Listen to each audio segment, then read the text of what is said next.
મિત્રો એકવાર ફરી પાછું રાધે ઇમિટેશન લઈને આવ્યા ગયા છે મિક્સ આઈટમમાં. અમારી પાસે ઘણી બધી આઈટમો છે મિક્સ આઈટમમાં, ભાઈઓ માટે અને બહેનો માટે. ચાલો અમે તમને આગળ વિડીયોમાં બતાવી દઈએ.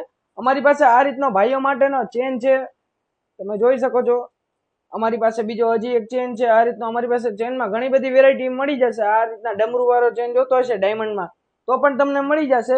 પછી આ રીતનું બ્રેસલેટ જોતું હશે તમારે તો આ રીતનું બ્રેસલેટ પણ તમને મળી જશે. આ રીતનો ડબી લોક આવી જશે. આમાં તમારે એસ લોક કરાવવો હોય તો એસ લોક પણ મળી જશે. પછી આ રીતનું બ્રેસલેટ જોતું હોય તમને ડાયમંડ વાળામાં તો ડાયમંડ વાળામાં બ્રેસલેટ પણ મળી જશે. પછી આ રીતનું તમારે ભરવા માટે કડલું જોતું હશે આ રીતનું કડલું પણ મળી જશે. આ રીતની મૂર્તિ આવી જશે, આ રીતનો ડાયમંડ આવી જશે. તમારે જે ટાઈપનું કસ્ટમાઇઝેશન ફેરબદલ કરાવવો હશે એ અમારે ત્યાંથી જ થઈ જશે. તમને આમાંથી કોઈ પણ વસ્તુ ગમતી હોય કે લેવી હોય તો અમારો એક સર્વિસ નંબર છે 84 017 817 91. તમે એમાં વિડીયો કોલ કરી વસ્તુ લાઈવ જોઈ શકો છો